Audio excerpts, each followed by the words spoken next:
Hello aspirant. आज है 30 जून और आज हम पीआईबी का इम्पॉर्टेंट टॉपिक्स डिस्कस करने जा रहे हैं जो हमारे अपकमिंग एग्ज़ाम के लिए बहुत ज़्यादा इम्पॉर्टेंट है। चलिए हम सीधे शुरू करते हैं कि आज कौन कौन से आर्टिकल निकाले गए। जैसे अगर हम पहला आर्टिकल देखें तो पहला आर्टिकल निकाला गया है आज किसके बारे में? अकादमिक बैंक ऑफ क्रेडिट और अपार के बारे में। अकादमिक बैंक ऑफ क्रेडिट क्या होता है और अपार क्या होता है, इसके बारे में हम सीखेंगे। अगर अगला आर्टिकल देखें तो इसके साथ ही कुछ और चीज़ें निकाली गई हैं जिसमें जिसमें था क्या? जिसमें है कि जीएसटी के 9 वर्ष कराधान का सरलीकरण और सशक्त भारत का निर्माण। यानी जीएसटी के 9 वर्ष पूरे हो गए क्योंकि जीएसटी 1 जुलाई 2017 को लागू किया गया था। तो 1 जुलाई 2017 से और आज क्या हो गए, 9 वर्ष उसके कंप्लीट हो गए हैं, तो उसके बारे में चर्चा की गई। इसके अलावा किस चीज़ के बारे में आर्टिकल निकाला गया? अगर आज देखें तो आज इसके अलावा निकाला गया एआईएम और एसटीपीआई ने उद्योग नेतृत्व वाली नवाचार और स्टार्टअप सहयोग को मजबूत करने के लिए जीसीसी नवाचार सम्मेलन 2026 का आयोजन किया। यानी किसके बारे में न्यूज है?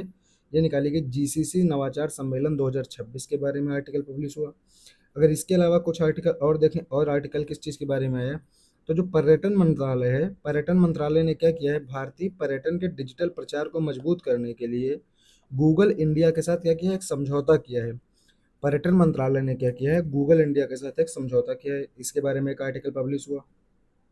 और क्या पब्लिश हुआ कि जो भारत की क्या है, अगली पीढ़ी के कौशल चैंपियनों को खोजने हेतु इंडिया स्किल प्रतियोगिता का शुभारंभ हुआ है। किसका शुभारंभ हुआ है? इंडिया स्किल प्रतियोगिता। तो इंडिया स्किल प्रतियोगिता का शुभारंभ, यानी किससे रिलेटेड न्यूज है? न्यूज किससे रिलेटेड? इंडिया स्किल प्रतियोगिता क्या है इसके बारे में। अगला आर्टिकल देखें अगर, तो इसके साथ ही अगला आर्टिकल मिलता है टीडीबी डीएसटी ने भारत की पहली संपर्क रहित प्रोग्रामेबल लोड मापन प्रणाली के व्यवसायीकरण के लिए मुंबई स्थित मेयर्स प्यारेट्रॉनिक्स इंडिया लिमिटेड का वित्तीय सहायता प्रदान की है। यानी औद्योगिक संचालन के लिए कुछ महत्वपूर्ण कार्य, यानी कुछ एक संस्था बनाई गई है जो क्या करे कि वित्तीय सहायता देगी, उससे रिलेटेड है। आगे देखते हैं कि 1 जुलाई 2026, तो 1 जुलाई 2026 से क्या होगा, वीबी रामजी अधिनियम, यानी मनरेगा का जो नाम बदल के वीबी रामजी किया गया, मनरेगा अधिनियम यानी नया मनरेगा अधिनियम, से इतना ध्यान रखें। तो उसका क्या होगा, आज से वो लागू होगा। कब से लागू होगा? आज से। तो आज किसके बारे में? वीबीजी रामजी अधिनियम के बारे में। इसके अलावा कौन सा आर्टिकल पब्लिश हुआ? इसके अलावा जो आर्टिकल पब्लिश हुआ वह आर्टिकल था, भारतीय रेलवे ने बिहार में यात्री और माल ढुलाई की क्षमता बढ़ाने के लिए 499 करोड़ रुपए की मानसी सरहसा दोहरीकरण परियोजना की मंजूरी दी। तो सिर्फ इतना क्या याद रखना कि जो मानसी क्या है, मानसी सहरसा परियोजना है, ये 499 करोड़ रुपए इसका बजट एलोकेशन, और लंबाई कितनी है? 44 किलोमीटर से अधिक है। ठीक है। आगे देखते हैं कि जो विद्युत प्राधिकरण है, केंद्रीय विद्युत प्राधिकरण ने क्या किया, विद्युत सुरक्षा दिवस, तो विद्युत सुरक्षा दिवस कब मनाया जाता है इसके बारे में बताया गया। आगे क्या निकला कि जयपुर में कल से ई गवर्नेंस पर 29वां राष्ट्रीय सम्मेलन शुरू होगा। कहाँ शुरू होगा? जयपुर में। तो ई गवर्नेंस पर 29वां राष्ट्रीय सम्मेलन क्या है इसके बारे में आर्टिकल है। इसके अलावा देखेंगे तो जो सूक्ष्म लघु और मध्यम उद्यम मंत्री हैं, उनका नाम क्या है? जीतन राम मांझी। तो जो जीतन राम मांझी जी हैं, ये लद्दाख पहली बार गए। यानी कि किसी भी क्या कहता है, ये किसी भी मंत्री के द्वारा, किसी भी एमएसएमई मंत्री के द्वारा पहली लद्दाख दौरा है। कहाँ बताता है, वह लद्दाख का दौरा करने वाले पहले एमएसएमई मंत्री हैं। ठीक है। आगे देखते हैं कि जो अमित शाह जी हैं, अमित शाह जी ने क्या किया, आज FCRA 2.0 पोर्टल और EOCI कार्ड का शुभारंभ किया है। तो FCRA 2.0 पोर्टल क्या है और EOCI कार्ड क्या है, इसके बारे में आर्टिकल पब्लिश हुआ, इसको पढ़ना है हमें। इसके अलावा क्या देखना है? इसके अलावा देखना है कि पूरे देश में 22 एक्सपोजर टूर में 1100 से अधिक प्रतिभागियों ने हिस्सा लिया है। तो इस आर्टिकल के बारे में देखेंगे क्या जानकारी है। और देखेंगे जो जनरल धीरज सेठ जी हैं, इन्होंने क्या है, सेना प्रमुख का पद ग्रहण किया है। तो जनरल धीरज सेठ जी ने क्या किया, सेना प्रमुख का पद ग्रहण किया है। तो इसके बारे में क्या है, ये पढ़ेंगे। इसके अलावा देखेंगे कि सहकारिता मंत्रालय की स्थापना के 5 वर्ष पूरे हो गए हैं, तो इससे सहकारिता मंत्रालय से जुड़ी जानकारी पढ़ेंगे। और हूल दिवस क्या है, प्रधानमंत्री ने क्या है, हूल दिवस के अवसर पर वीर योद्धाओं को श्रद्धांजलि अर्पित की है। ठीक है। इसके बारे में क्या पढ़ेंगे, हम आर्टिकल पढ़ेंगे। अगर अब हम शुरू करें तो सबसे पहला आर्टिकल जो हमने आपको बताया था वो क्या था, एबीसी और अपार के बारे में, यानी अकादमिक बैंक ऑफ क्रेडिट्स के बारे में, और किसके बारे में, और था अपार के बारे में। तो वहीं से शुरू करता हूँ मैं। ठीक है, जैसे पहला आर्टिकल क्या था? ठीक है, पहला आर्टिकल था अकादमिक बैंक ऑफ क्रेडिट और अपार के बारे में। ठीक है, तो आगे इसे में शुरू करता हूँ मैं। तो इसके बारे में पढ़ते हैं हम, क्या क्या चीज़ें जरूरी हैं इसके एग्जाम पॉइंट ऑफ व्यू से। तो अगर हम देखें कि जो अकादमिक बैंक ऑफ क्रेडिट है, यानी एबीसी जिसको हम कहते हैं, क्या कहते हैं? एबीसी। इसी को क्या कहते हैं? इसी को कहते हैं अकादमिक बैंक ऑफ क्रेडिट। तो जो अकादमिक बैंक ऑफ क्रेडिट है एबीसी, यानी इसी का पूरा नाम क्या है? एबीसी। एबीसी किसका शॉर्ट रूप? अकादमिक बैंक ऑफ क्रेडिट का। अब ये जो अकादमिक बैंक ऑफ क्रेडिट है, ये किसका एक प्लेटफॉर्म है? तो एक डिजिटल प्लेटफॉर्म। ये एबीसी क्या है? एबीसी क्या है? एबीसी है एक डिजिटल प्लेटफॉर्म। एबीसी एक डिजिटल प्लेटफॉर्म है। अब जब डिजिटल प्लेटफॉर्म है तो किसी एक मिनिस्ट्री का होगा या फिर साझा मिनिस्ट्री का होगा। तो किसका है? तो ये याद रखना है, ये मिनिस्ट्री अब किसका है? एजुकेशन का है, यानी शिक्षा मंत्रालय का एक प्लेटफॉर्म है। तो अगर पूछे एबीसी जो एकेडमिक बैंक ऑफ क्रेडिट है, ये किस मिनिस्ट्री के अंतर्गत आता है? तो मिनिस्ट्री ऑफ एजुकेशन है, शिक्षा मंत्रालय के अंतर्गत आता है। अब जो एबीसी को है, इसको विनियमन किसके द्वारा? ये तो मिनिस्ट्री होगी जिसके अंडर ही आता है। अगर पूछे इसको रेगुलेट कौन करता है, यानी इसको रेगुलेट कौन करेगा, तो इसको रेगुलेट करेगा यूजीसी। यूजीसी कौन करे? मतलब विश्वविद्यालय अनुदान आयोग, यूनिवर्सिटी ऑफ ग्रांट कमीशन। तो विश्वविद्यालय अनुदान आयोग जो है, विश्वविद्यालय अनुदान आयोग क्या है? इसका विनियामक है। तो दो चीज़ें, अभी तक दो क्वेश्चन आपको मैंने बता चुका। जैसे एबीसी का पूरा नाम पूछ सकता है आपसे, तो अगर एबीसी का पूरा नाम पूछता है तो क्या है? अकादमिक बैंक ऑफ क्रेडिट है। आगे ये एक डिजिटल प्लेटफॉर्म है। दूसरा क्वेश्चन क्या पूछा जाएगा? मिनिस्ट्री ऑफ एजुकेशन किस मिनिस्ट्री के अंतर्गत आता है? तो मिनिस्ट्री ऑफ एजुकेशन के अंतर्गत आता है। तो एबीसी का पूरा नाम, पहली चीज। दूसरी चीज किस मिनिस्ट्री में आता है? और तीसरी चीज क्या है? रेगुलेट कौन करता है? तो इसको रेगुलेट कौन करता है? यूजीसी करता है। यूजीसी यानी विश्वविद्यालय अनुदान आयोग क्या करता है? इसको रेगुलेट करता है। आगे देखेंगे, अगर आगे बढ़े तो इसमें क्या चीज़ें देखने हैं हमें? जो इसका कार्य है, अगर ये यूबीसी की बात करें तो एबीसी का क्या काम है? एबीसी का काम है कि जो मान्यता प्राप्त शिक्षण संस्थान होते हैं, शिक्षण संस्थानों से छात्रों द्वारा अर्जित अकादमिक क्रेडिट जो होता है, उनको क्या करना है? डिजिटल रूप से जमा करना है, उसका ट्रांसफर करना है और उसका उपयोग करना है। क्या करना है? जो मान्यता प्राप्त शिक्षण संस्थान है, कौन से? जो मान्यता प्राप्त शिक्षण संस्थान है, मान्यता प्राप्त है, तो उन शिक्षण संस्थानों से छात्रों द्वारा जो अर्जित अकादमिक क्रेडिट है वो क्या करेंगे? डिजिटल रूप में जमा करेंगे और उसको क्या करेंगे? ट्रांसफर करेंगे, उसका उपयोग करने की सुविधा देंगे। अब जो क्रेडिट है, अकादमिक बैंक का क्रेडिट है, इसकी टाइम पीरियड क्या है? तो इसका अगर समय पूछे, इसकी समय सीमा क्या है? तो इसकी समय सीमा है 7 वर्ष। क्या है? 7 वर्ष, यानी इसकी वैलिडिटी कितनी है? अधिकतम 7 ईयर्स है इसकी वैलिडिटी। ठीक है, और क्या है? अगर इसका एक बार उपयोग कर लिया गया, यानी इस क्रेडिट का उपयोग अगर मान लो एक बार कर लिया गया, तो इसका रीयूज नहीं हो सकता है। क्या याद रखना? इसका रीयूज नहीं है, सिर्फ एक बार यूज किया जा सकता है। अगर आगे देखेंगे तो जो अपार आईडी है, अब अपार आईडी के बारे में थोड़ा देख लेते हैं कि अपार आईडी क्या है। अपार आईडी क्या है? अपार आईडी, तो पहली चीज क्या पूछी जा सकती है? अपार का फुल फॉर्म क्या है? तो अपार का फुल फॉर्म क्या है? अपार का फुल फॉर्म ध्यान रखेंगे, automated permanent, automated permanent academic account, academic account, automated permanent academic account registry. क्या याद रखना है? अपार का पूरा फुल फॉर्म। तो ये इंपॉर्टेंट है एग्जाम के दृष्टिकोण से, क्योंकि पूछा जा सकता है। अपार के 4 फुल फॉर्म बना देगा, एक एक शब्द इधर उधर करके, फिर आपसे सही पूछ लेगा। तो automated permanent academic account registry, ये अपार का क्या है? अपार का पूरा फुल फॉर्म है। अब अपार जो है ये क्या है? एक 12 अंकों का, इसमें टोटल कितने डिजिट होते हैं? टोटल डिजिट होते हैं 12। 12 अंकों का क्या है? छात्र का एक पहचान पत्र होता है। और इसे क्या कहते हैं? जब इसका दर्शन, जो पहले हम कहते थे कि सरकार की एक पहल थी कि one nation one student one ID, अब उसी पहल के तहत क्या किया गया? अपार आईडी शुरू की गई। अब इससे क्या होगा कि हर छात्र को एक यूनिक नंबर दे दिया जाता है। ठीक है, अब जो न्यू एजुकेशन पॉलिसी आई थी 2020 की, उसी के तहत इसको शुरू किया गया था। तो यहाँ ध्यान देंगे। इसके अलावा एक चीज़ और देखेंगे, इस आर्टिकल में दिया गया है, उसके उसमें क्या दिया है? उसमें दिया है स्वयं के बारे में। एक स्वयं प्लेटफॉर्म है। तो स्वयं प्लेटफॉर्म, छात्र जो है स्वयं ऑनलाइन प्लेटफॉर्म से क्या कर सकते हैं? अधिकतम 40% तक, मैक्सिमम कितना? मैक्सिमम 40% क्या कर सकते हैं? क्रेडिट हासिल कर सकते हैं।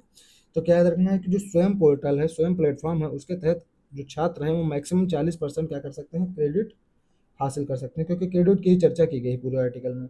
अगर मैं आपको दिखाऊं इस पूरे आर्टिकल में, तो जैसे आपको मैं इस आर्टिकल को पढ़ने के बारे में सिखाता हूँ। जैसे क्या करना है हमें हमें देखना है कि अकादमिक बैंक ऑफ क्रेडिट्स एबीसी की चर्चा होगी। तो एबीसी क्या है? शिक्षा मंत्रालय का। किसका है? शिक्षा मंत्रालय का। तो मैंने आपको क्या पढ़ा? एबीसी किसके अंतर्गत आता है? शिक्षा मंत्रालय के अंतर्गत आता है। फिर क्या कहता है? डिजिटल प्लेटफॉर्म है, ठीक है।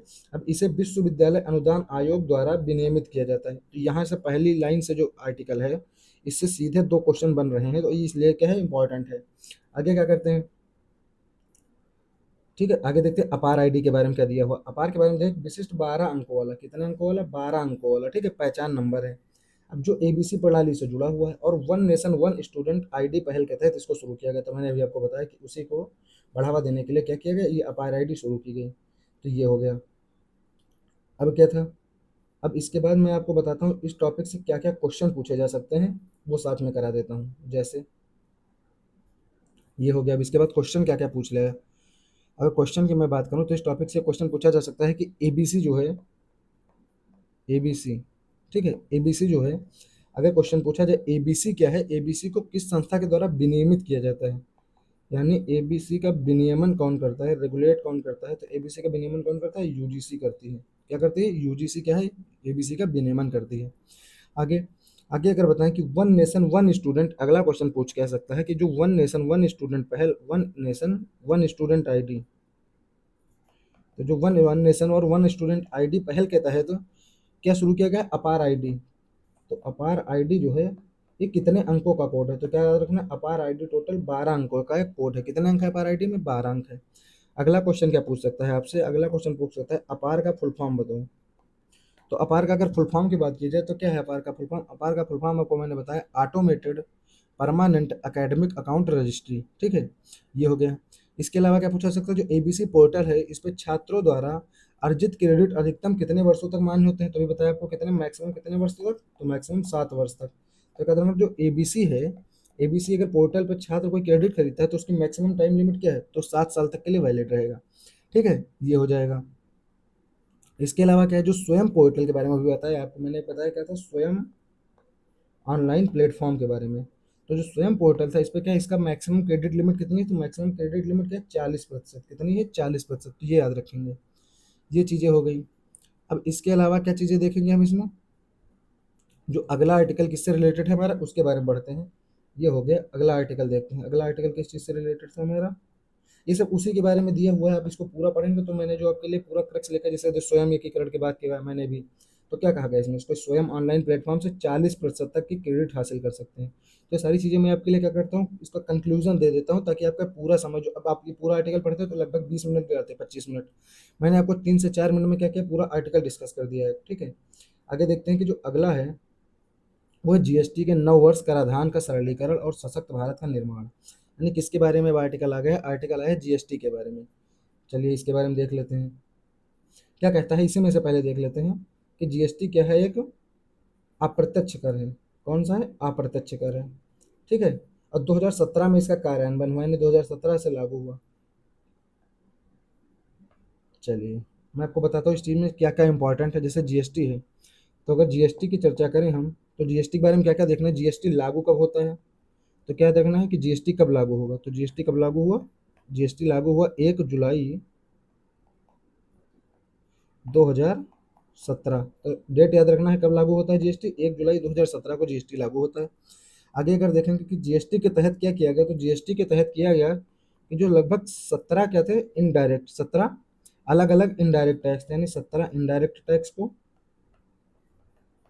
और इसी के साथ में 13 सेस को। सेस क्या होते हैं? उपकर होता है। कर के ऊपर कर लगाते हैं तो क्या होता है? सेस होता है। तो 17 इनडायरेक्ट टैक्स और 13 टैक्स कर मिला दिया गया। इनको मिला दिया गया, इनको आपस में क्या करके मिला करके एक जीएसटी बनाया गया, ठीक है। अब जीएसटी जो होता है ये क्या है? आपूर्ति पर लगाया जाता है, यानी एक सप्लाई पर लगता है। किस पर लगता है? ये सप्लाई पर लगता है, यानी आपूर्ति आधारित कर है। आपूर्ति का ही मतलब होता है गंतव्य आधारित कर है। अगर कभी पूछ ले जीएसटी क्या है, तो जीएसटी आपूर्ति या गंतव्य आधारित कर, यानी वस्तु के जो निर्माण हो रहा है तो उसके निर्माण पर या बिक्री, या जब उस वस्तु का उनका निर्माण जो होता है तो उसके निर्माण पर यह नहीं लगाया जाता है। उनके निर्माण पर ये कर नहीं लगता है, बल्कि कहाँ लगता है? जब लास्ट टाइम होता है, यानी जब हम खरीदते हैं तो हम जीएसटी का भुगतान करते हैं। यानी गंतव्य आधारित कर है, जिसका अर्थ है कि यह उस राज्य से प्राप्त होगा। इसका मतलब क्या है? गंतव्य आधारित कर्म यह उस राज्य से प्राप्त होता है जहां अंततः वस्तुओं का उपभोग किया जाता है। यानी अगर एक वस्तु है वो उत्तर प्रदेश में बिकती है तो ये कर कहाँ होता है, इस कर का जो अंतिम उपभोग कहाँ पे होता है, तो उत्तर प्रदेश में होता है। तो ये जो जीएसटी का है, जीएसटी किसको प्राप्त होगा, तो उत्तर प्रदेश को प्राप्त होगा। ठीक है। अब जीएसटी जो है ये क्या है, जीएसटी कर के बारे में बता दिए। संस्था बनाई जाती है जीएसटी काउंसिल। जो जीएसटी में नवाचार किया गया, जीएसटी में संशोधन करते हैं, कौन सी संस्था करती है, वो करते हैं जीएसटी काउंसिल। ये किस में आती है, आर्टिकल 279A में। तो इसमें क्या है, जीएसटी काउंसिल की चर्चा की गई है। अब अगर इसमें देखें तो हम ये क्या बताया गया कि जो जीएसटी काउंसिल है क्या है, एक संवैधानिक संस्था है। कौन सी संस्था है, संवैधानिक संस्था है।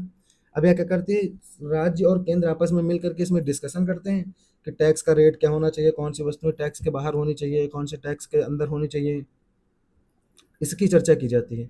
तो अभी क्या हुआ, जीएसटी की जो 56वीं बैठक हुई थी, 56वीं बैठक हुई, तो 56वीं बैठक में जीएसटी 2.0 लागू किया गया। 2.0 यानी अभी जो कर स्लैब लागू किए गए थे। तो जीएसटी की 56वीं बैठक कब हुई थी, ये 22 सितंबर को हुई थी, 22 सितंबर 2025 को। तो इस बैठक में क्या किया गया, इस बैठक में किया गया कि जीएसटी 2.0 लागू किया गया और कहा गया कि मुख्य रूप से दो कर स्लैब बनाए जाएंगे। इसमें क्या बताया गया, 56वीं बैठक में अब two slab tax two slab tax system किया जाएगा।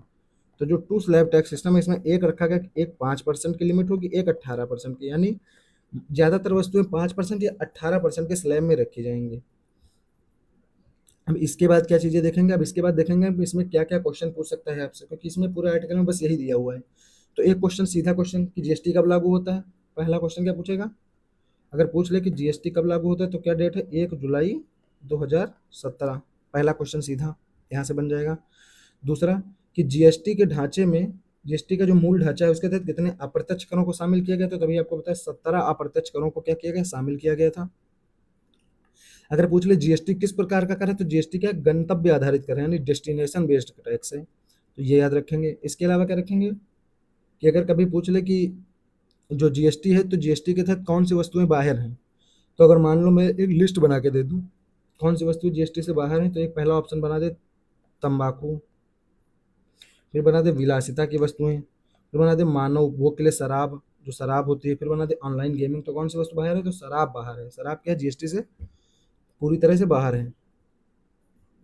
आगे देखेंगे क्या, तो जो जीएसटी की बैठक हुई जिसमें जीएसटी 2.0 लागू किया है, कौन सी बैठक थी, तो 56वीं बैठक थी। तो क्या याद रखना है, जीएसटी जो 56वीं बैठक इसमें क्या लागू किया गया है, 56वीं बैठक में जीएसटी 2.0 किसमें लागू किया गया, 56वीं बैठक में लागू किया गया है। आगे देखते हैं कि जो जीएसटी 2.0 के तहत लॉटरी वाला सिस्टम लाया गया, लॉटरी ऑनलाइन गेमिंग के तहत इस पे क्या बनाया गया, कुछ रूल बनाए गए हैं। तो ऑनलाइन गेमिंग हो गया, कौन कौन सी चीजें हो गई, एक चीज हो गई ऑनलाइन गेमिंग, एक हो गया लॉटरी, कुछ चीजें और हो गई जैसे तंबाकू के से तंबाकू आ जाता है इसमें। तो इन पे क्या हुआ, इन पे टैक्स दिया गया है कि इस पे इतने परसेंट टैक्स लेंगे। तो जो टैक्स का स्लैब है वो क्या लगाएगा, इस पे लगाएगा 40% टैक्स की दर। ऑनलाइन गेमिंग, तंबाकू, तो इन सब पे क्या लगाया गया, 40% की टैक्स स्लैब लगाई गई है। आगे देखेंगे, अगर एक क्वेश्चन पूछे कि जीएसटी 2.0 के तहत किस कौन सी एक चीज है जिसे पूर्णतः मुक्त कर दिया गया, यानी अब उस पर कोई भी कर नहीं लगेगा। तो जीएसटी 2.0 की जो मीटिंग होती है तो इसमें कुछ एक चीज क्या है ऐसी कर दी गई जिसपे कोई टैक्स नहीं लगता है। जैसे उसका नाम क्या है, तो उसका अगर आपके पास ऑप्शन हो, मान लो एक ऑप्शन दे दे सीमेंट, एक दे दे कार्बोनेटेड पेय यानी कोल्ड ड्रिंक, एक दे दे इलेक्ट्रॉनिक इक्विपमेंट्स, एक दे दे बीमा और आवश्यक दवाएं। तो जो बीमा और आवश्यक दवाएं हैं इस पे क्या है, पूरी तरह से कर दिया गया है कि अब ये टैक्स फ्री रहेंगे। तो बीमा और आवश्यक दवाएं क्या है, टैक्स फ्री रहेंगे। तो ये पूरा आर्टिकल इसी के साथ मैंने आपके साथ डिस्कस किया। अब जैसे मैंने भी आपको बताया 1 जुलाई 2017 को क्या हुआ, शुभारंभ होता है। तो ये चीज़ आपको यहाँ पे मिलेगी। फिर आपको मिलेगा कि 17 अलग अलग कर और 13 उपकर क्या है इसमें समाहित किए गए, ये आपको मैंने बताया।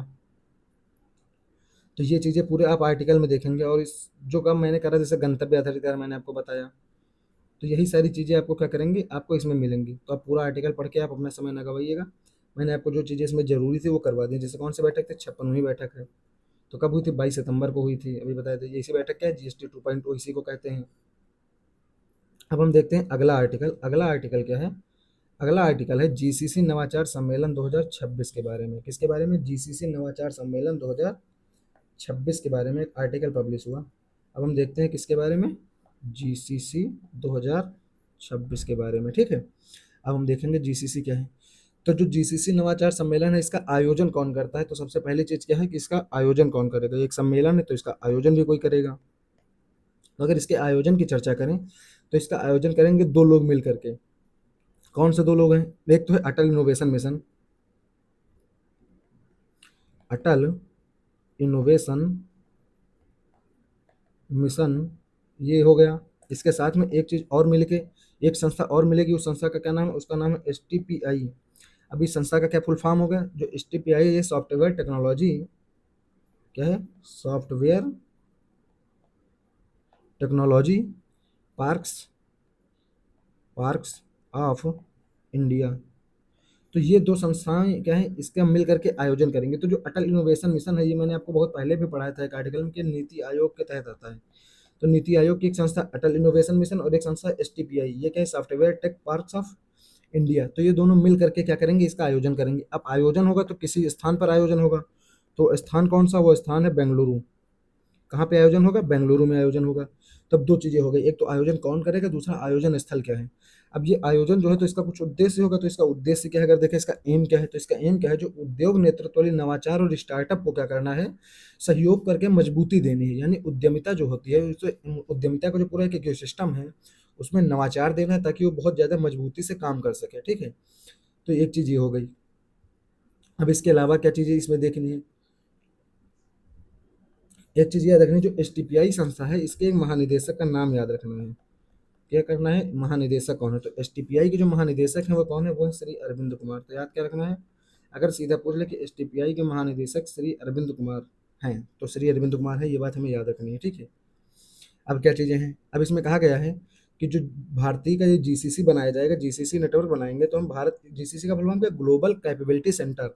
तो जो ग्लोबल कैपेबिलिटी सेंटर है, तो इस इकोसिस्टम के तहत हम क्या करेंगे? हमारा एक लक्ष्य है कि लगभग 100 अरब अमेरिकी डॉलर का राजस्व हम भारत में उत्पन्न करेंगे। इससे इससे कितना राजस्व बनाएंगे? 100 अरब अमेरिकी डॉलर, 100 अरब यूएस डॉलर हम क्या बनाएंगे? इससे इससे रेवेन्यू जनरेट करेंगे। किससे? ग्लोबल कैपेबिलिटी सेंटर से। तो बस इतनी चीज़ें इसमें आपके लिए इंपॉर्टेंट है। अब यहाँ से क्या क्या क्वेश्चन पूछा जा सकता है? तो सीधा क्वेश्चन ही पूछा जा सकता है कि जो जीसीसी सम्मेलन है, इसका आयोजन कौन सी संस्था कर रही है? तो एक तो अटल इनोवेशन मिशन हो गई और दूसरी एसटीपीआई हो गई। ठीक है, तो अटल इनोवेशन मिशन और एसटीपीआई हो गई।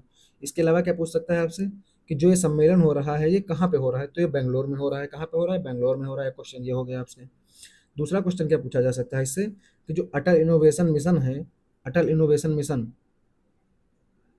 तो अटल इनोवेशन मिशन के तहत एक काम और किया जाता है, वो मैंने अभी आपको नहीं बताया, कि स्कूली स्तर पर क्या होता है कि नवाचार और तकनीकी को बढ़ावा देता है।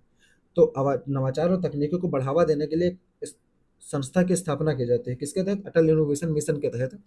ये जो अटल इनोवेशन मिशन आपको मैंने पढ़ाया, एआईएम, अटल इनोवेशन मिशन, इसके तहत क्या किया गया है कि स्कूलों में, स्कूली स्तर पर हम क्या चाहते हैं कि नवाचार और तकनीकी कौशल बढ़े। तो इसके लिए हमने एक संस्था की स्थापना की। उस संस्था का नाम क्या है? उस संस्था का नाम है एटीएल, यानी अटल टिकरिंग लैब्स। क्या याद रखना है? अटल टिकरिंग लैब्स। तो अटल टिकरिंग लैब्स का उद्देश्य क्या है? अटल इनोवेशन मिशन के तहत स्कूली स्तर पर क्या करना है हमें? स्कूली स्तर पर किन चीज़ों को बढ़ावा देना है? जो नवाचार है और तकनीकी है, इसको बढ़ावा देने के लिए हमने ये काम किया है। अब एसटीपीआई के महानिदेशक मैंने बताया था कौन है? श्री अरविंद कुमार है, ये याद रखेंगे। इसके अलावा क्या याद रखेंगे कि जो ग्लोबल कैपेबिलिटी सेंटर है, इसमें कितने करोड़ राजस्व उत्पन्न करने की चर्चा की गई? तो लगभग 100 अरब अमेरिकी डॉलर राजस्व उत्पन्न करने के लिए क्या कहा गया है? ये बताया गया कितना राजस्व हम उत्पन्न करेंगे। ठीक है, आगे देखते हैं कि ये आर्टिकल पूरा कंप्लीट हो गया। इसमें इसी चीज़ की चर्चा है। अगर पूरा पढ़ेंगे तो ये मिलेगा, जैसे आयोजन कहाँ है, तो इसका कैपेबिलिटी सेंटर लिखा है बेंगलुरु में, इसका आयोजन होगा। एसटीपीआई नीति आयोग का अटल इनोवेशन मिशन है और एसटीपीआई है।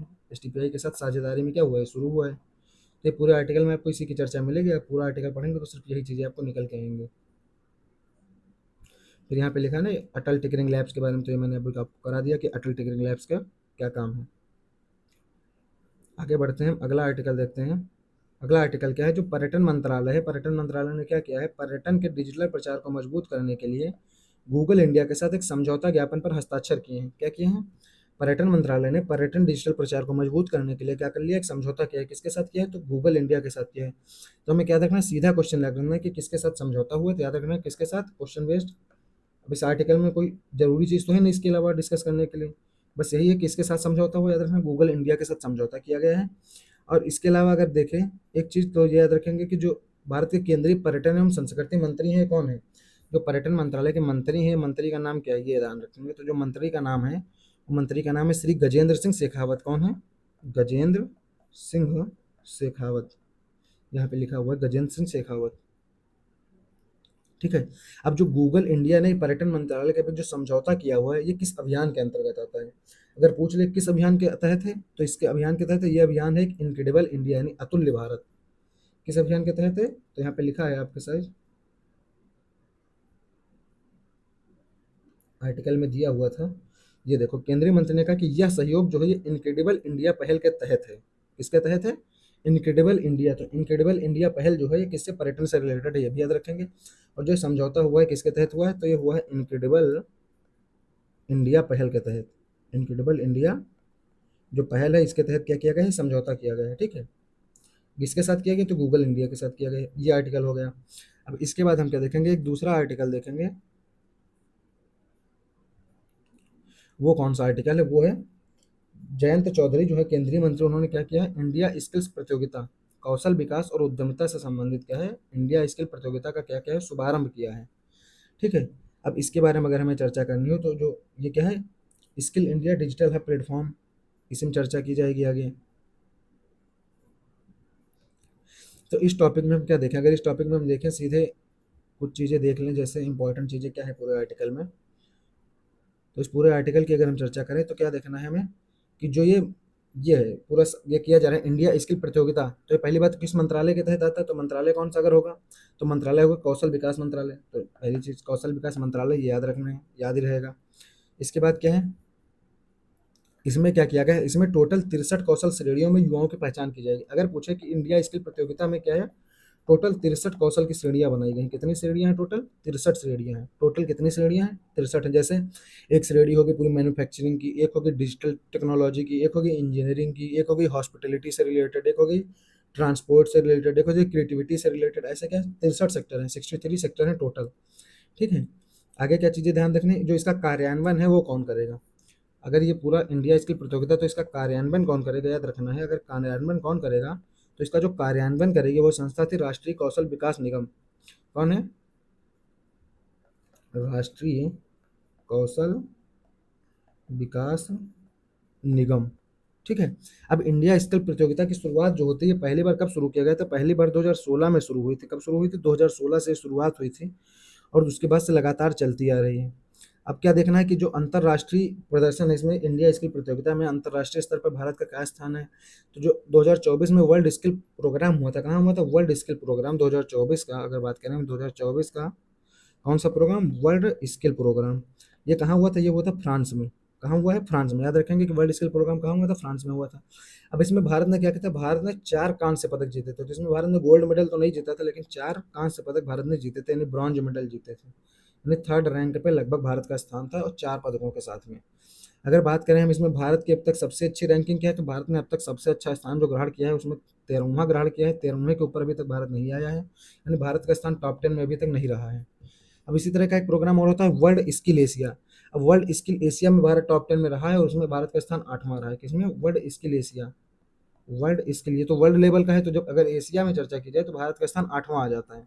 अब सीधा क्वेश्चन इसमें पूछा जा सकता है अगर यही कि जो इंडिया स्किल प्रतियोगिता है इसका शुभारंभ किसने किया है, तो इसका शुभारंभ किसने किया है? जयंत चौधरी। भैया साहब साहब लिखा है जयंत चौधरी ने क्या किया? इसका शुभारंभ किया है।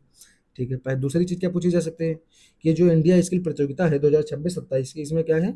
इसमें युवाओं को अगर किसी डिजिटल प्लेटफॉर्म पर पंजीकरण कराना होगा तो कौन सा प्लेटफॉर्म है जिस पर वो पंजीकरण करेंगे? तो क्या कह रहा है? SIDH। आर्टिकल क्या कह रहा है? शुभारंभ किया SIDH पर पंजीकरण शुरू, यानी SIDH प्लेटफॉर्म पे क्या होगा? इसका पंजीकरण होगा। तो जो SIDH प्लेटफॉर्म है इस पर क्या करना है? इसका पंजीकरण होगा। ठीक है। तो ये चीज़ हमें याद रखनी है कि SIDH प्लेटफॉर्म पे इसका पंजीकरण होगा। ये बिल्कुल याद रखना है कि पंजीकरण किस पे होगा? SIDH, भूलना नहीं। अब SIDH का फुल फॉर्म क्या है? तो SIDH का फुल फॉर्म है स्किल इंडिया डिजिटल हब। क्या फुल फॉर्म है? Skill India digital hub. ये इसका क्या हो गया? फुल फॉर्म हो गया। ठीक है। तो skill India digital hub full form किसका है? SIDH का है। SIDH पे ही क्या होगा? रजिस्ट्रेशन होगा। अब क्या कहता है कि कुल कितनी श्रेणियों को इसमें शामिल किया गया है? तो टोटल कितनी श्रेणियां थी? मैंने बताया था 63 श्रेणियां हैं, आपको पहले बता दिया था। आगे देखते हैं कि इसकी शुरुआत कब से हुई। तो इसकी शुरुआत अभी बताया कब से हुई थी? 2016 से इंडिया स्किल प्रोग्राम की क्या होती है? शुरुआत होती है। अब जब ये फ्रांस में 2024 में आयोजित किया गया था तो भारत की रैंकिंग कितनी थी? भारत की रैंकिंग बताया 13 थी, यानी टॉप 10 में भारत नहीं था। लेकिन जब एशिया में होता है तो भारत का एशिया में भारत की रैंकिंग क्या आ जाती थी, एशिया में भारत की रैंकिंग तुरंत बढ़ जाती थी, एशिया में भारत की रैंकिंग आ गई 8वीं। ठीक है। अब अगर क्वेश्चन पूछ ले कि इंडिया स्किल प्रतियोगिता के लिए जो है कौन सी संस्था कार्य करती है साझेदार के रूप में, तो अभी बताया था कौन सी संस्था है जिसका पूरा देखरेख करती है, वो कौन सी संस्था थी, वो संस्था थी राष्ट्रीय कौशल विकास निगम, राष्ट्रीय कौशल विकास निगम। तो राष्ट्रीय कौशल विकास निगम किससे रिलेटेड है, इसी से रिलेटेड है, याद रखेंगे।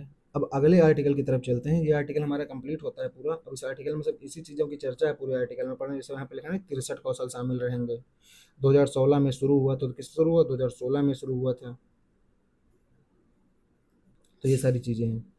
अब इसके बाद क्या देखेंगे, इसके बाद देखेंगे टीडीबी डीएसटी ने भारत की पहली संपर्क रहित प्रोग्रामर लोड मापन प्रणाली का व्यवसायीकरण, मुंबई स्थित, ये एक मुंबई स्थित पहल प्रोग्राम मापन प्रणाली है। इसमें क्या क्या व्यवसायिक वर्ग के लिए वित्तीय सहायता प्रदान की गई है। तो वित्तीय सहायता प्रदान की गई किसके द्वारा की गई है, तो वित्तीय सहायता किसके द्वारा प्रदान की गई है, तो जब हम ये पढ़ेंगे तो आपको मिलेगा कि विज्ञान और प्रौद्योगिकी विभाग के अधीन काम करने वाले प्रमुख प्रौद्योगिकी विकास बोर्ड। अब ये जो प्रौद्योगिकी विकास बोर्ड है इसने क्या क्या है, वित्तीय सहायता प्रदान की है। ठीक है। तो ये हो जाएगा इससे रिलेटेड। बाकी इसमें कोई ज़रूरत की चीज़ तो है नहीं जो मैं आपको बता दूं कि आपको याद ही रखनी है, बिल्कुल बहुत नेसेसरी है। तो प्रौद्योगिकी विकास बोर्ड किसके तहत काम करता है, तो याद रखना है विज्ञान एवं प्रौद्योगिकी विभाग के तहत काम करता है। कौन सा बोर्ड, प्रौद्योगिकी विकास बोर्ड काम करता है इसके तहत। ये हो गया। आगे देखें अगर क्या चीज़ें इंपॉर्टेंट हो सकती हैं।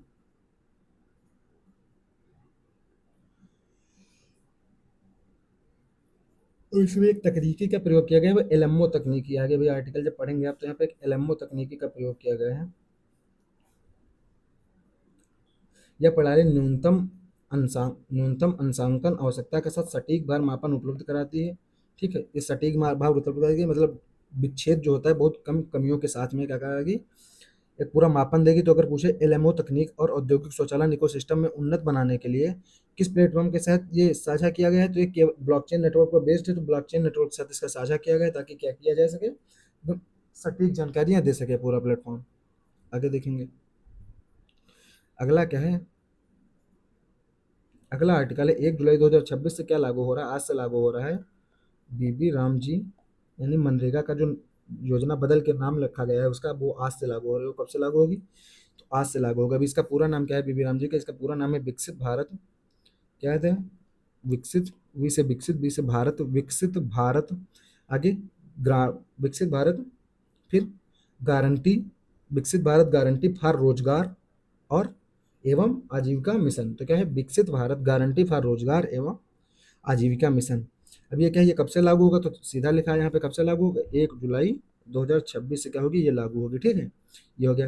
अब इसमें परिवर्तन क्या किया गया मनरेगा से, तो मनरेगा में था कि 100 दिन का न्यूनतम गारंटी युक्त रोजगार मिलता था। कितने दिन का, 100 दिन का। अब इसमें बढ़ाकर क्या कर दिया गया, 125 दिन। तो कभी पूछ ले कि मनरेगा से बीबी राम जी में अतिरिक्त कितने दिनों का रोजगार मिला, तो अतिरिक्त 25 दिनों का रोजगार मिला, यानी इसमें 100 दिन थे, इसमें 125 दिन हो गए हैं। ठीक है।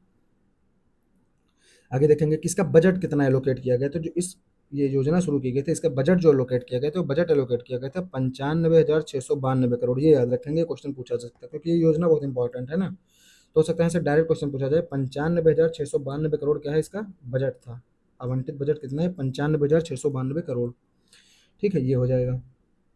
अब क्या कहा गया है कि नए ढांचे में अब जो नया रूप लाया गया है बीबी राम जी का, मनरेगा में नहीं, जो बीबी राम जी आई है, अब इसमें क्या किया गया, इसमें ई केवाईसी को क्या कर दिया गया, एक अनिवार्य घटक बना दिया गया है कि ई केवाईसी होना क्या है, नेसेसरी है, यानी अनिवार्य है कि ई केवाईसी होना ही चाहिए। ये हो जाएगा। अब इसके बाद क्या है कि इस मिशन को राष्ट्रीय स्तर पर औपचारिक शुभारंभ कब होगा, 2 जुलाई 2026 को होगा। 2 जुलाई 2026 को औपचारिक आरंभ हो जाएगा, यानी 1 जुलाई को ये लागू हो जाएगी, 1 जुलाई 2026 को लागू होगी। अब इसको शुभारंभ होगा, यानी कब से शुरू हो जाएगी, तो 2 जुलाई 2026 से क्या होगी, शुरू हो जाएगी। ठीक है। तो याद रखना शुरू कब से होगी, 2 जुलाई से, लागू कब हुई है, 1 जुलाई को। तो ये याद रखना है। अब इसके अलावा कुछ क्वेश्चन मैं बताऊं, जैसे अगर पूछे कि बीबी ग्राम जी योजना जो है ये कब से लागू होगी, तो 2 जुलाई से लागू लागू 1 जुलाई से होगी। शुरू कब से होगी, तो 2 जुलाई से होगी। और इसका इसका पूरा नाम ही पूछ ले तो क्या है, विकसित भारत गारंटी फॉर रोजगार एवं आजीविका ग्रामीण मिशन। ठीक है। तो ये इसका पूरा नाम होगा, ये याद रखना है। अगर ये पूछ ले कि जो नई बीबी राम जी योजना है इसके तहत जो रोजगार की गारंटी है वो 100 दिनों से बढ़ाकर कितनी की गई, तो 125 की गई है। ये आपको याद होना चाहिए। इसके अलावा क्या याद होना चाहिए, इसके अलावा इसका बजट याद होना चाहिए, कितना था, 95,692 करोड़। फिर क्या कहेगा कि जो नई ग्रामीण रोजगार ढांचा है, यानी ये जो बीबी राम जी योजना है, इसमें श्रमिकों के लिए किसे अनिवार्य किया गया, तो ई केवाईसी क्या है, मैंने आपको बताया ई केवाईसी जो है ई केवाईसी अनिवार्य है, ई केवाईसी करवाना अनिवार्य प्रक्रिया है इसके तहत। ठीक है। अब जो राष्ट्र इसके तहत एक अभी आपको कल आर्टिकल पढ़ा रहा था मैं, तो उसमें बताया था कि क्या होगा कि राष्ट्रीय ग्रामीण विकास सम्मेलन एक आयोजित किया जा रहा है शिवराज सिंह चौहान के द्वारा। क्या किया जा रहा है? राष्ट्रीय ग्रामीण विकास सम्मेलन हो, तो वो कहाँ हुआ था? वो नई दिल्ली में था, ये मैंने कल आपको पढ़ाया था। ठीक है। तो उसी सम्मेलन में इसकी चर्चा भी की जा रही है। अब जो आजीविका मिशन है, आधिकारिक शुभारंभ किस राज्य में किया जा रहा है? यानी 2 जुलाई को सबसे पहले कहाँ पे लागू होगा? जब 2 जुलाई को लागू होगा तो सबसे पहले लागू होगा आंध्र प्रदेश में। ये है इंपॉर्टेंट क्वेश्चन। यानी सबसे ज़्यादा इंपॉर्टेंट क्या है कि जो बीबी राम जी है, बीबी राम जी है, ये जो अगर शुभारंभ होगा कब होगा? 2 जुलाई से, यानी 2 जुलाई 2026 को ये शुरू हो जाएगी। तो सबसे पहले किस राज्य से शुरू होगी? तो वो राज्य है आंध्र प्रदेश, यानी आंध्र प्रदेश से क्या होगी? ये शुरू होगी। ठीक है, तो ये याद रखना है। अब आंध्र प्रदेश के किस गांव को चुना गया है? हो सकता है गांव का ही नाम पूछ ले, एग्जैक्ट कि गांव का नाम क्या है, तो उस गांव का नाम है मुक्का वारीपल्ली। कौन सा गांव है?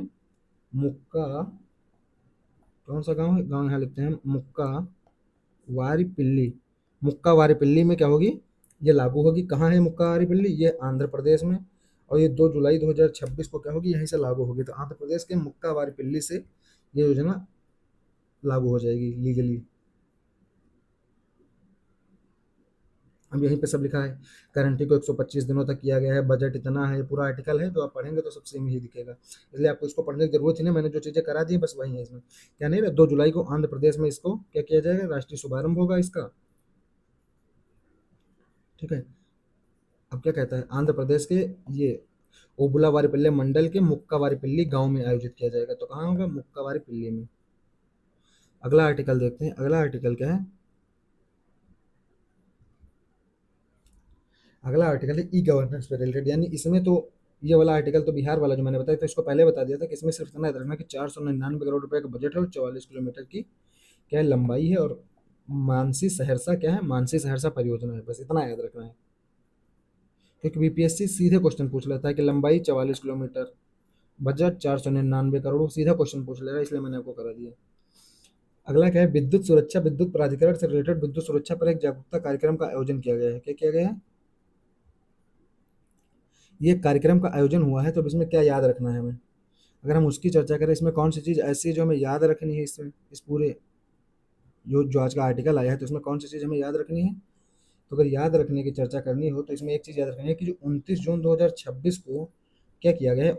ये विद्युत सुरक्षा दिवस मनाया गया है। विद्युत सुरक्षा दिवस कब मनाया गया है? तो याद रखना है 29 जून 2026 को क्या किया गया है? विद्युत सुरक्षा दिवस मनाया गया है। बस एक चीज़ हमें याद रखनी है, केवल इतनी, कि जो विद्युत सुरक्षा दिवस है कब मनाया गया है? तो ये मनाया गया है 29 जून 2026 को। अगला आर्टिकल देखते हैं। ई गवर्नेंस पर क्या हुआ है? 29वां राष्ट्रीय सम्मेलन हुआ है। कहाँ हुआ है? जयपुर में। जयपुर में कल से शुरू होगा, यानी जयपुर में शुरू होगा कल से। कौन सा? ई गवर्नेंस पर 29वां राष्ट्रीय सम्मेलन कहाँ शुरू होगा? जयपुर में शुरू होगा। आगे देखते हैं।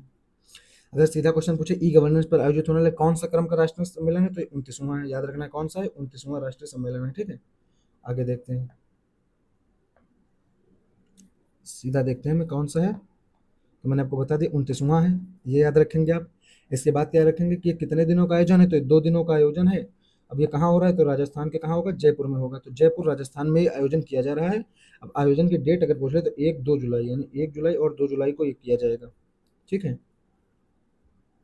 आगे देखते हैं कि जो इसके तहत कौन कौन सी संस्था है जिसमें आयोजन में भाग ले रही हैं, यानी इसका आयोजन किस संस्थाओं के द्वारा किया जा रहा है? तो एक तो होगी मिनिस्ट्री ऑफ इलेक्ट्रॉनिक्स एंड, तो मीटी हो गई, यानी इलेक्ट्रॉनिक्स एंड इंफॉर्मेशन टेक्नोलॉजी, तो ये हो गई यानी मीटी हो गई। और एक संस्था है, तो वो संस्था है डीएआरपीजी, यानी वो संस्था क्या है? प्रशासनिक सुधार एवं लोक शिकायत विभाग। कौन सी है? डीएआरपीजी, यानी प्रशासनिक सुधार और लोक शिकायत विभाग। और राजस्थान गवर्नमेंट, राजस्थान में हो रहा है तो राजस्थान गवर्नमेंट, इनको सहयोग से क्या हो रहा है? इसका आयोजन किया जा रहा है। कहाँ पे हो रहा है? फिर से बता रहा हूँ, राजस्थान में हो रहा है। 29वां क्रम का है, 2 दिवसीय है, 1 से 2 जुलाई के बीच में होगा। इतना याद रखेंगे। ठीक है। अब इसके बाद अगर मैं इस टॉपिक से क्वेश्चन कराऊँ कि आपको कैसे कैसे क्वेश्चन पूछे जा सकते हैं, तो जैसे क्वेश्चन पूछा जाएगा कि ये किस क्रम का है, तो याद रखना भैया किस क्रम का है? 29वां है। अगला पूछेगा कहाँ हो रहा है? तो जयपुर में हो रहा है। ठीक है। और एक क्वेश्चन क्या पूछा जा सकता है कि अब इसमें कुछ पुरस्कार दिए जाएंगे, जैसे राष्ट्रीय ई गवर्नेंस पुरस्कार। आर्टिकल में आगे लिखा हुआ है कि राष्ट्रीय ई गवर्नेंस पुरस्कार दिए जाएंगे। तो जो राष्ट्रीय ई गवर्नेंस पुरस्कार दिए जाएंगे इस सम्मेलन में, वो किसके द्वारा दिए जाएंगे? तो एक तो इसमें राजस्थान शामिल है, तो राजस्थान के सीएम हो सकते हैं, पर नहीं, उनके द्वारा नहीं दिए जाएंगे। दिए किनके द्वारा जाएंगे? वो है डॉक्टर जितेंद्र सिंह के द्वारा दिए जाएंगे। याद रखना है कि डॉक्टर जितेंद्र सिंह के द्वारा क्या होंगे, ये पुरस्कार दिए जाएंगे। ठीक है। अब इसमें क्या है, जो इस तहत कुल श्रेणी मतलब टोटल पुरस्कार दिए जाएंगे, इसमें इस बार क्या है, 17 पहले हैं और कितने हैं, इसमें कितने स्वर्ण हैं, यानी उत्कृष्ट पहल कितने पहले हैं, टोटल 17 पहले, यानी 17 सेक्टर हैं और टोटल 10 स्वर्ण पदक दिए जाएंगे। कितने दिए जाएंगे? 10 स्वर्ण पदक दिए जाएंगे 17 सेक्टर से, यानी 17 पहले शुरू की गई हैं और 10 क्या है, क्या चीजें, 10 स्वर्ण पदक। तो याद रखना है। अब कितनी श्रेणियों के अंतर्गत दिया जाएगा, अगर पूछ ले कितनी श्रेणियां, तो टोटल 7 श्रेणियां हैं, यानी 7 श्रेणियां हैं टोटल। अब इस जो 7 श्रेणियां हैं, इनके तहत 17 पहले शुरू गए हैं। 7 श्रेणियों में क्या है, 17 पहले हैं। अभी 17 पहलों में दे मिला करके 10 स्वर्ण पदक दिया जाएगा। 7 श्रेणियां, 17 पहले, 10 स्वर्ण पदक, ये याद रखना है हमें। क्या याद रखना है? 7 श्रेणियां, 17 पहले, 10 स्वर्ण पदक। आगे देखेंगे कि जो 29वां राष्ट्रीय ई गवर्नेंस सम्मेलन है, तो इसमें बताएगा कि डिजिटल विभाजन जो है, डिजिटल दूरी बढ़ गई है लोगों में, तो इसको क्या है, सार्वजनिक सेवाओं को सुलभ बनाने के लिए किस प्रकार के समाधान पर बल दिया जाएगा?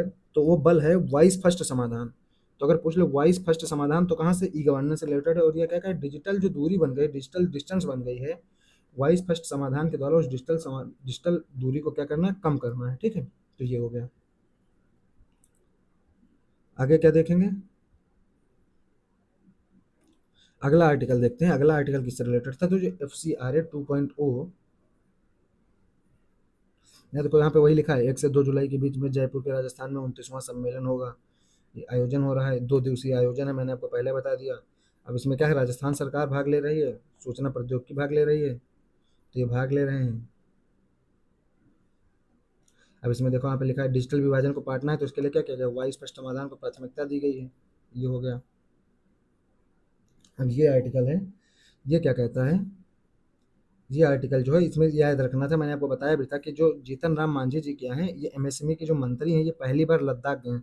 तो कोई भी एमएसएमई के मंत्री जो आज तक बने, उसमें से लद्दाख जाने वाले पहले व्यक्ति, तो इसलिए इनका नाम इंपॉर्टेंट है, जीतन राम मांझी जी का नाम याद रखना है।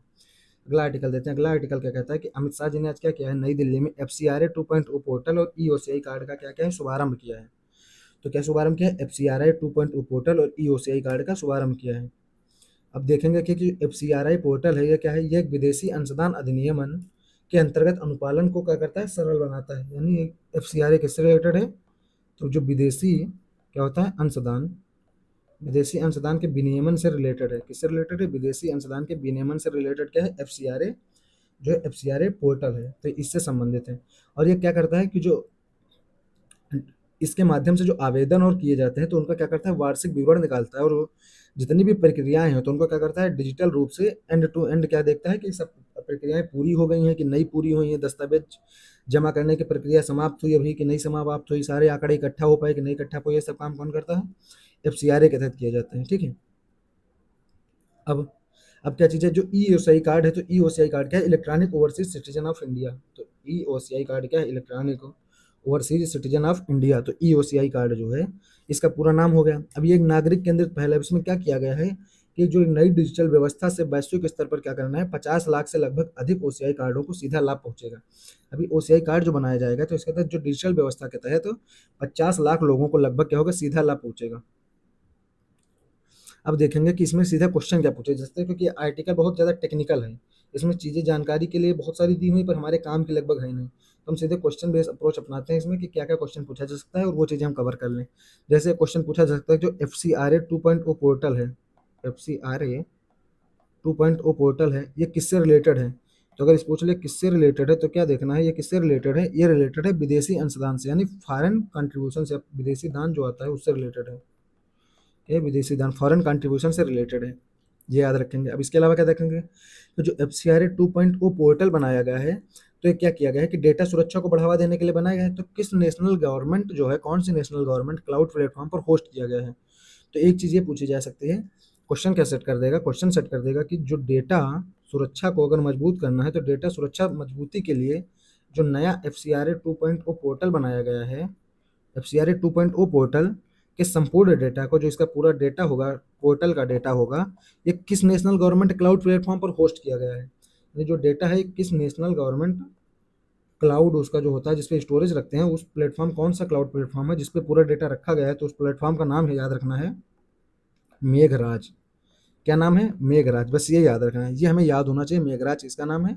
तो जिसपे पूरा डेटा स्टोर किया जा रहा है उसका नाम है, ठीक है।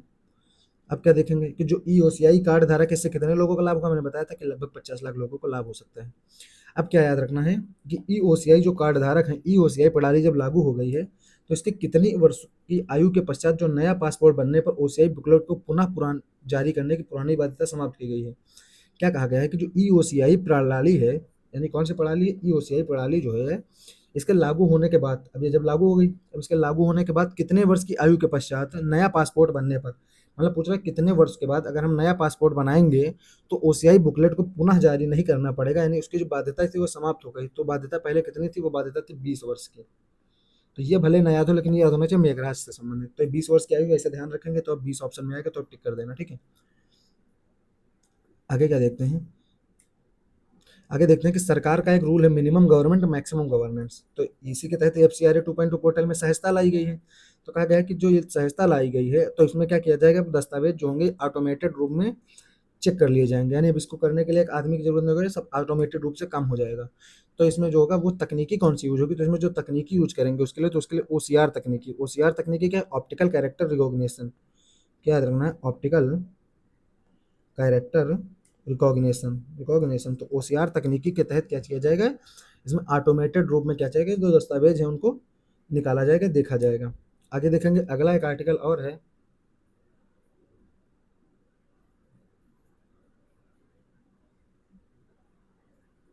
यहाँ पे लिखा ना 20 वर्ष की आयु के बाद नया पासपोर्ट जारी करने पर बुकलेट को पूरा जारी करने की आवश्यकता समाप्त कर दी गई। वही मैंने बताया कि 20 वर्ष आप याद रखेंगे ऐसे। अगला आर्टिकल है, युवा संगम चरण 6 का समापन हुआ है।